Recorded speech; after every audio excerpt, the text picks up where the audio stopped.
शास्त्रों में बताया गया है कि सत्यनारायण व्रत कथा का पाठ करने से व्यक्ति को 1000 यज्ञ करने के बराबर पुण्य फल की प्राप्ति होती है। सत्यनारायण भगवान व्रत कथा में भगवान विष्णु के सत्य स्वरूप के बारे में बताया गया है। इस व्रत का पाठ करने से घर में सुख समृद्धि का वास होता है और भगवान विष्णु की कृपा बना रहती है। सत्यनारायण व्रत कथा का पहला अध्याय। एक समय की बात है, नैशरण्य तीर्थ में शनिकादि 88,000 ऋषियों ने श्री सूची से पूछा, हे प्रभु, इस कलियुग में वेद विद्या रहित मनुष्यों को प्रभु भक्ति किस प्रकार मिल सकती है तथा उनका उद्धार कैसे होगा? हे मुनि श्रेष्ठ, कोई ऐसा तप बताए जिससे थोड़े समय में ही पुण्य मिले और मनवांछित फल भी मिल जाए। इस प्रकार की कथा सुनने की हम इच्छा रखते हैं।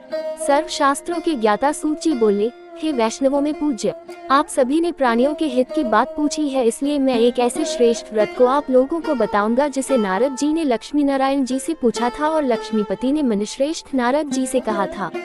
आप सब इसे ध्यान से सुनिए। एक समय की बात है, योगीराज नारद जी दूसरों के हित की इच्छा लिए अनेकों लोकों में घूमते हुए मृत्युलोक में आ पहुँचे। यहाँ उन्होंने अनेक योनियों में जन्मे प्रायः सभी मनुष्यों को अपने कर्मों द्वारा अनेकों दुखों से पीड़ित देखा। उनका दुख देख नारद जी सोचने लगे कि कैसा यत्न किया जाए जिसके करने से निश्चित रूप से मानव के दुखों का अंत हो जाए। इसी विचार पर मनन करते हुए वह विष्णुलोक में गए। वहां वह देवों के ईश नारायण की स्तुति करने लगे, जिनके हाथों में शंख, चक्र, गदा और पद्म थे, गले में वरमाला पहने हुए थे।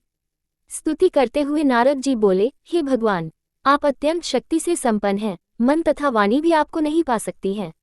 आपका आदि मध्य तथा अंत नहीं है। निर्गुण स्वरूप सृष्टि के कारण भक्तों के दुख को दूर करने वाले हैं, आपको मेरा नमस्कार है। नारद जी की स्तुति सुन विष्णु भगवान बोले, हे मुनिश्रेष्ठ, आपके मन में क्या बात है? आप किस काम के लिए पधारे हैं? उसे संकोच कहो। इस पर नारद मुनि बोले कि मृत्युलोक में अनेक योनियों में जन्मे मनुष्य अपने कर्मों के द्वारा अनेकों दुख से दुखी हो रहे हैं। हे नाथ, आप मुझ पर दया रखते हैं तो बताए कि वो मनुष्य थोड़े प्रयास से ही अपने दुखों से कैसे छुटकारा पा सकते हैं। श्रीहरि बोले, हे नारद, मनुष्यों की भलाई के लिए तुमने बहुत अच्छी बात पूछी है। जिसके करने से मनुष्य मोह से छूट जाता है, वह बात मैं कहता हूँ, उसे सुनो। स्वर्गलोक व मृत्युलोक दोनों में एक दुर्लभ उत्तम व्रत है जो पुण्य देने वाला है। आज प्रेमवश होकर मैं उसे तुमसे कहता हूँ। श्री सत्यनारायण भगवान का ये व्रत अच्छी तरह विधान पूर्वक करके मनुष्य तुरंत ही यहाँ सुख भोग कर मरने पर मोक्ष पाता है। श्रीहरि के वचन सुन नारद जी बोले कि उस व्रत का फल क्या है और उसका विधान क्या है? यह व्रत किसने किया था? इस व्रत को किस दिन करना चाहिए? सभी कुछ विस्तार से बताएं। नारद की बात सुनकर श्रीहरि बोले, दुख व शोक को दूर करने वाला ये सभी स्थानों पर विजय दिलाने वाला है। मानव को भक्ति व श्रद्धा के साथ शाम को श्री सत्यनारायण की पूजा धर्मपरायण होकर ब्राह्मणों व बंधुओं के साथ करनी चाहिए। भक्ति भाव से ही नैवेद्य, केले का फल, घी, दूध और गेहूं का आटा सवाया लें। गेहूं के स्थान पर साठी का आटा, शक्कर तथा गुड़ लेकर वह सभी भक्षण योग्य पदार्थों को मिलाकर भगवान का भोग लगाएं। ब्राह्मणों सहित बंधु बांधवों को भी भोजन कराएं, उसके बाद स्वयं भोजन करें। भजन कीर्तन के साथ भगवान की भक्ति में लीन हो जाएं। इस तरह से सत्यनारायण भगवान का ये व्रत करने पर मनुष्य की सारी इच्छाएं निश्चित रूप से पूरी होती हैं। इस कलिकाल अर्थात कलियुग में मृत्युलोक में मोक्ष का यही एक सरल उपाय बताया गया है। श्री सत्यनारायण व्रत कथा का पहला अध्याय संपूर्ण। बोलिए श्री सत्यनारायण भगवान की जय। सत्यनारायण भगवान की व्रत कथा का दूसरा अध्याय। सूत जी बोले, हे ऋषियों, जिसने पहले समय में इस व्रत को किया था उसका इतिहास कहता हूँ, ध्यान से सुनो। सुंदर काशीपुरी नगरी में एक अत्यंत निर्धन ब्राह्मण रहता था। भूख प्यास से परेशान वह धरती पर घूमता रहता था। ब्राह्मणों से प्रेम करने वाले भगवान ने एक दिन ब्राह्मण का वेश धारण कर उसके पास जाकर पूछा, हे विप्र, नित्य दुखी होकर तुम पृथ्वी पर क्यों घूमते हो? दीन ब्राह्मण बोला, मैं निर्धन ब्राह्मण हूँ, भिक्षा के लिए धरती पर घूमता हूँ। हे भगवान, यदि आप इसका कोई उपाय जानते हो तो बताए। वृद्ध ब्राह्मण कहता है कि सत्यनारायण भगवान मनोवांछित फल देने वाले हैं, इसलिए तुम उनका पूजन करो। इसे करने से मनुष्य सभी दुखों से मुक्त हो जाता है। वृद्ध ब्राह्मण बनकर आए सत्यनारायण भगवान उस निर्धन ब्राह्मण को व्रत का सारा विधान बताकर अंतर्धान हो गए। ब्राह्मण मन ही मन सोचने लगा कि जिस व्रत को वृद्ध ब्राह्मण करने को कह गया है मैं उसे जरूर करूंगा। ये निश्चय करने के बाद उसे रात में नींद नहीं आई। वह सवेरे उठकर सत्यनारायण भगवान के व्रत का निश्चय कर भिक्षा के लिए चला गया। उस दिन निर्धन ब्राह्मण को भिक्षा में बहुत धन मिला, जिससे उसने बंधु बांधवों के साथ मिलकर श्री सत्यनारायण भगवान का व्रत संपन्न किया। भगवान सत्यनारायण का व्रत संपन्न करने के बाद वह निर्धन ब्राह्मण सभी दुखों से छूट गया और अनेक प्रकार की संपत्तियों से युक्त हो गया। उसी समय से यह ब्राह्मण हर माह इस व्रत को करने लगा। इस तरह से सत्यनारायण भगवान के व्रत को जो मनुष्य करेगा वह सभी प्रकार के पापों से छूटकर मोक्ष को प्राप्त होगा। जो मनुष्य इस व्रत को करेगा वह भी सभी दुखों से मुक्त हो जाएगा। सूची बोले कि इस तरह से नारद जी से नारायण जी का कहा हुआ श्री सत्यनारायण व्रत को मैंने तुमसे कहा। हे विप्रो, मैं अब और क्या कहूँ। ऋषि बोले, हे मुनिव, संसार में उस विप्र से सुनकर और किस किस ने इस व्रत को किया, हम सब इस बात को सुनना चाहते हैं। इसके लिए हमारे मन में श्रद्धा का भाव है। सूची बोले, हे मुनियों, जिस जिसने इस व्रत को किया है वे सब सुनो। एक समय वही विप्र धन व ऐश्वर्य के अनुसार अपने बंधु बांधवों के साथ इस व्रत को करने को तैयार हुआ। उसी समय एक लकड़ी बेचने वाला बूढ़ा आदमी आया और लकड़ियां बाहर रखकर अंदर ब्राह्मण के घर में गया। प्यास से दुखी वह लकड़हारा उनको व्रत करते देख विप्र को नमस्कार कर पूछने लगा कि आप ये क्या कर रहे हैं। तो उन्होंने बताया कि व्रत कर रहा हूँ तथा इसे करने से क्या फल मिलेगा, कृपया मुझे भी बताएं। ब्राह्मण ने कहा कि सब मनोकामनाओं को पूरा करने वाला ये सत्यनारायण भगवान का व्रत है। इनकी कृपा से ही मेरे घर में धन धान्य आदि की वृद्धि हुई है। विप्र से सत्यनारायण व्रत या के बारे में जानकर लकड़हारा बहुत प्रसन्न हुआ। चरणामृत लेकर वह प्रसाद खाने के बाद वह अपने घर गया। लकड़हारे ने अपने मन में संकल्प किया कि आज लकड़ी बेचने से जो धन मिलेगा उसी से श्री सत्यनारायण भगवान का उत्तम व्रत करूंगा। मन में इस विचार को ले बूढ़ा आदमी सिर पर लकड़ियां रख उस नगर में बेचने गया जहां धनी लोग ज्यादा रहते थे। उस नगर में उसे अपनी लकड़ियों का दाम पहले से 4 गुना अधिक मिलता है। बूढ़ा प्रसन्नता के साथ दाम लेकर केले, शक्कर, घी, दूध, दही और गेहूं का आटा ले और सत्यनारायण भगवान के व्रत की अन्य सामग्रियां लेकर अपने घर गया। वहां उसने अपने बंधु बांधवों को बुलाकर विधि विधान से सत्यनारायण भगवान का पूजन और व्रत किया। इस व्रत के प्रभाव से वह बूढ़ा लकड़हारा धन पुत्र आदि से युक्त होकर संसार के समस्त सुख भोग अंत काल में वैकुंठ धाम चला गया। श्री सत्यनारायण व्रत कथा का दूसरा अध्याय संपूर्ण। बोलिए श्री सत्यनारायण भगवान की जय। सत्यनारायण भगवान की व्रत कथा का तीसरा अध्याय। सूची बोले, हे श्रेष्ठ मुनियों, अब आगे की कथा कहता हूँ। पहले समय में उल्कामुख नाम का एक बुद्धिमान राजा था। वह सत्यवक्ता और जितेंद्रिय था। प्रतिदिन देव स्थानों पर जाता और निर्धनों को धन देकर उनके कष्ट दूर करता था। उसकी पत्नी कमल के समान मुख वाली तथा सती साध्वी थी। भद्रशिला नदी के तट पर उन दोनों ने श्री सत्यनारायण भगवान का व्रत किया। उसी समय साधु नाम का एक वैश्य आया। उसके पास व्यापार करने के लिए बहुत सा धन भी था। राजा को व्रत करते देखकर वह विनय के साथ पूछने लगा, हे राजन, भक्तिभाव से पूर्ण होकर आप ये क्या कर रहे हैं? मैं सुनने की इच्छा रखता हूँ, तो आप मुझे बताएं। राजा बोला, हे साधु, अपने बंधु बांधवों के साथ पुत्रादि की प्राप्ति के लिए एक महाशक्तिमान श्री सत्यनारायण भगवान का व्रत व पूजन कर रहा हूँ। राजा के वचन सुन साधु आदर से बोला, हे राजन, मुझे इस व्रत का सारा विधान कहिए। आपके कथनानुसार मैं भी इस व्रत को करूँगा। मेरी भी संतान नहीं है और इस व्रत को करने से निश्चित रूप से मुझे संतान की प्राप्ति होगी। राजा से व्रत का सारा विधान सुन व्यापार से निवृत्त हो वह अपने घर गया। साधु वैश्य ने अपनी पत्नी को संतान देने वाले इस व्रत का वर्णन कह सुनाया और कहा कि जब मेरी संतान होगी तब मैं इस व्रत को करूंगा। साधु ने इस तरह के वचन अपनी पत्नी लीलावती से कहे। एक दिन लीलावती पति के साथ आनंदित हो सांसारिक धर्म में प्रवृत्त होकर सत्यनारायण भगवान की कृपा से गर्भवती हो गई। 10वें महीने में उसके गर्भ से एक सुंदर कन्या ने जन्म लिया। दिनों दिन वह ऐसे बढ़ने लगी जैसे कि शुक्ल पक्ष का चंद्रमा बढ़ता है। माता पिता ने अपनी कन्या का नाम कलावती रखा। एक दिन लीलावती ने मीठे शब्दों में अपने पति को याद दिलाया कि आपने सत्यनारायण भगवान के जिस व्रत को करने का संकल्प किया था उसे करने का समय आ गया है, आप इस व्रत को करिए। साधु बोला कि हे प्रिय, इस व्रत को मैं उसके विवाह पर करूंगा। इस प्रकार अपनी पत्नी को आश्वासन देकर वह नगर को चला गया। कलावती पिता के घर में रह वृद्धि को प्राप्त हो गई। साधु ने एक बार नगर में अपनी कन्या को सखियों के साथ देखा तो तुरंत ही दूत को बुलाया और कहा कि मेरी कन्या के योग्य वर देख कर आओ। साधु की बात सुनकर दूत कंचन नगर में पहुंचा और वहां देखभाल कर लड़की के सुयोग्य वानिक पुत्र को ले आया। सुयोग्य लड़के को देख साधु ने बंधु बांधवों को बुलाकर अपनी पुत्री का विवाह कर दिया, लेकिन दुर्भाग्य की बात ये कि साधु ने अभी भी श्री सत्यनारायण भगवान का व्रत नहीं किया। इस पर श्री भगवान क्रोधित हो गए और श्राप दिया कि साधु को अत्यधिक दुख मिले। अपने कार्य में कुशल साधु बनिया जमाई को लेकर समुद्र के पास स्थित होकर रत्नासारपुर नगर में गया। वहां जाकर दामाद ससुर दोनों मिलकर चंद्रकेतु राजा के नगर में व्यापार करने लगे। एक दिन भगवान सत्यनारायण की माया से एक चोर राजा का धन चुराकर भाग रहा था। उसने राजा के सिपाहियों को अपना पीछा करते देख चुराया हुआ धन वहां रख दिया जहां साधु अपने जमाई के साथ ठहरा हुआ था। राजा के सिपाहियों ने साधु वैश्य के पास राजा का धन पड़ा देखा तो वह ससुर जमाई दोनों को बांधकर प्रसन्नता से राजा के पास ले गए और कहा कि उन दोनों चोरों हम पकड़ लाए हैं, आप आगे की कार्यवाही की आज्ञा दें। राजा की आज्ञा से उन दोनों को कठिन कारावास में डाल दिया गया और उनका सारा धन भी उनसे छीन लिया गया। श्री सत्यनारायण भगवान से श्राप से साधु की पत्नी भी बहुत दुखी हुई। घर में जो धन रखा था उसे चोर चुरा ले गए। शारीरिक तथा मानसिक पीड़ा व भूख प्यास से अति दुखी हो अन्न की चिंता में कलावती के ब्राह्मण के घर गई। वहां उसने श्री सत्यनारायण भगवान का व्रत होते देखा, फिर कथा भी सुनी। वो प्रसाद ग्रहण कर वह रात को घर वापस आई। माता के कलावती से पूछा कि हे पुत्री, अब तक तुम कहाँ थी? तेरे मन में क्या है? कलावती ने अपनी माता से कहा, हे माता, मैंने एक ब्राह्मण के घर में श्री सत्यनारायण भगवान का व्रत देखा है।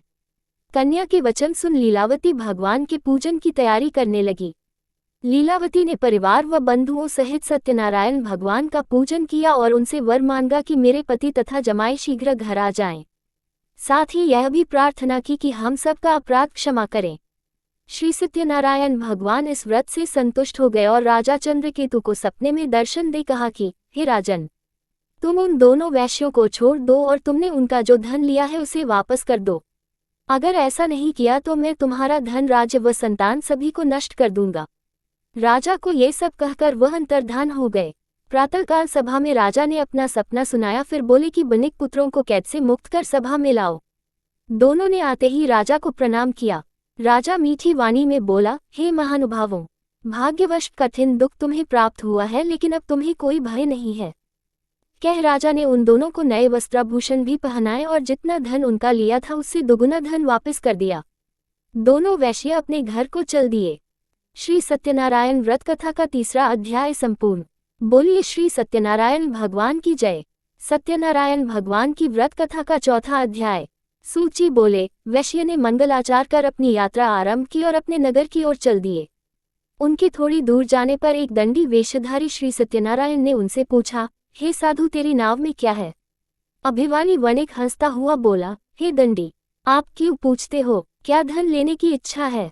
मेरी नाव में तो बेल व पत्ते भरे हुए हैं।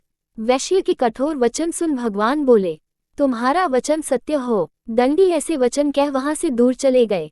कुछ दूर जाकर समुद्र के किनारे बैठ गए।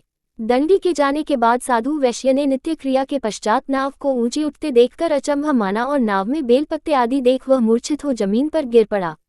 मूर्छा खुलने पर वह अत्यंत शोक में डूब गया। तब उसका दामाद बोला कि आप शोक न मनाएं, ये दंडी का शाप है, इसलिए हमें उनकी शरण में जाना चाहिए, तभी हमारी मनोकामना पूरी होगी। दामाद की बात सुनकर वह दंडी के पास पहुंचा और अत्यंत भक्तिभाव नमस्कार करके बोला, मैंने आपसे जो असत्य वचन कहे थे उनके लिए मुझे क्षमा दे। ऐसा कहकर महान शोकातुर हो रोने लगा। तब दंडी भगवान बोले, हे वनिक पुत्र, मेरी आज्ञा से बार बार तुम्हें दुख प्राप्त हुआ है, तू मेरी पूजा से विमुख हुआ। साधु बोला, हे भगवान, आपकी माया से ब्रह्मा आदि देवता भी आपके रूप को नहीं जानते, तब मैं अज्ञानी कैसे जान सकता हूँ? आप प्रसन्न हुई, अब मैं सामर्थ्य के अनुसार आपकी पूजा करूंगा। मेरी रक्षा करो और पहले के समान नौक में धन भर दो। साधु वैश्य के भक्तिपूर्वक वचन सुनकर भगवान प्रसन्न हो गए और उसकी इच्छानुसार वरदान देकर अंतर्धान हो गए। ससुर जमाई जब नाव पर आए तो नाव धन से भरी हुई थी। फिर वही अपने अन्य साथियों के साथ सत्यनारायण भगवान का पूजन कर अपने नगर को चल दिए। जब नगर के नजदीक पहुंचे तो दूत को घर पर खबर करने के लिए भेज दिया। दूत साधु की पत्नी को प्रणाम कर कहता है कि मालिक अपने दामाद सहित नगर के निकट आ गए हैं। दूत की बात सुन साधु की पत्नी लीलावती ने बड़े हर्ष के साथ सत्यनारायण भगवान का पूजन कर अपनी पुत्री कलावती से कहा कि मैं अपने पति के दर्शन को जाती हूँ, तू कार्य पूर्ण कर शीघ्र आ जा। माता के वचन सुन कलावती जल्दी में प्रसाद छोड़ अपने पति के पास चली गई। प्रसाद की अवज्ञा के कारण श्री सत्यनारायण भगवान रुष्ट हो गए और नाव सहित उसके पति को पानी में डुबो दिया। कलावती अपने पति को वहां ना पाकर रोती हुई जमीन पर गिर गई। नौक को डूबा हुआ देख व कन्या को रोता देख साधु दुखी होकर बोला कि हे प्रभु, मुझसे तथा मेरे परिवार से जो भूल हुई है उसे क्षमा करें।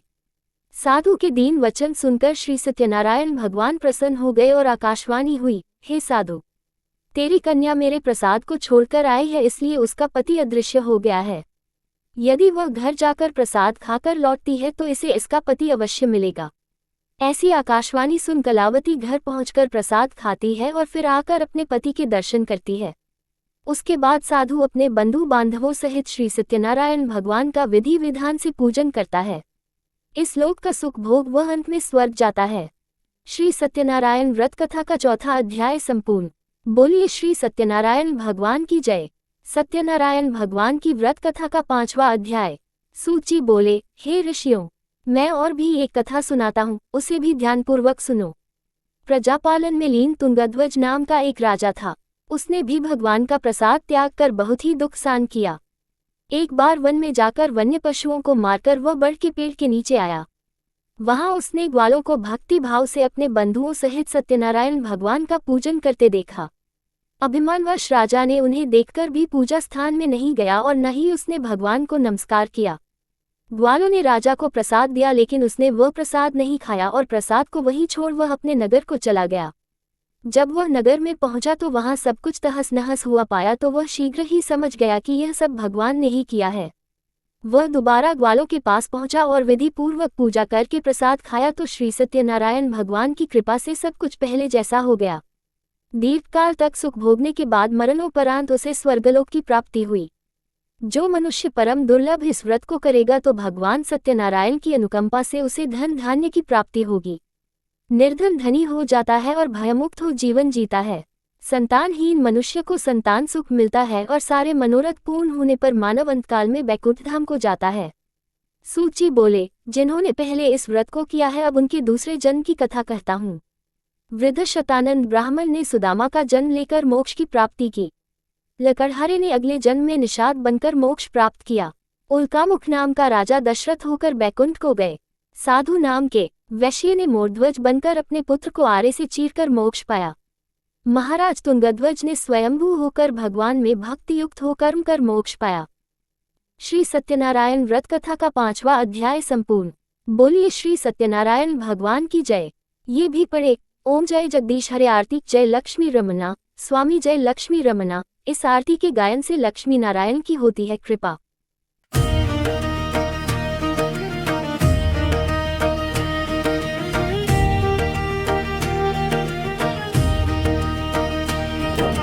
जय लक्ष्मी रमणा, स्वामी जय लक्ष्मी रमणा। सत्यनारायण स्वामी जनपातक हरणा। जय लक्ष्मी, जय लक्ष्मी। रत्न जड़ित सिंहासन अद्भुत छवि राजे। नारद करनी राजन घन बावन बाजे। जय लक्ष्मी, जय लक्ष्मी। प्रकट हुए कलि कारण द्विज को दर्शन दियो। वृद्ध ब्राह्मण बनकर कंचन महल कियो। जय लक्ष्मी, जय लक्ष्मी।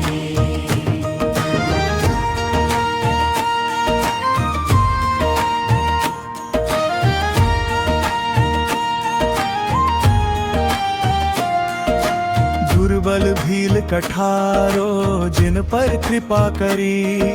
चंद्रचूड़े का राजा उनकी विपत्ति हरी। जय लक्ष्मी, जय लक्ष्मी।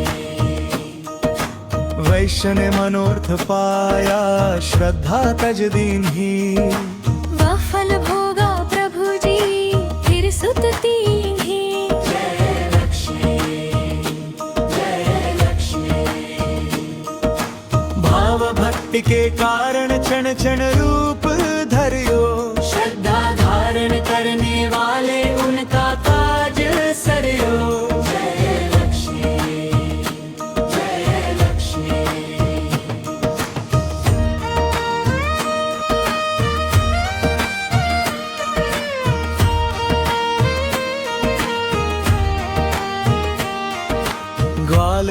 संग राजा ने वन में भक्ति करी। मन वांछित फल दीन हो दीन दयालु हरि। जय लक्ष्मी, जय लक्ष्मी। चढ़ाए प्रसाद सवाए कदली फल और मेवा। धूप दीप तुलसी से राजी हुए सत्य देवा। जय लक्ष्मी, जय लक्ष्मी। सत्यनारायण जी की आरती जो कोई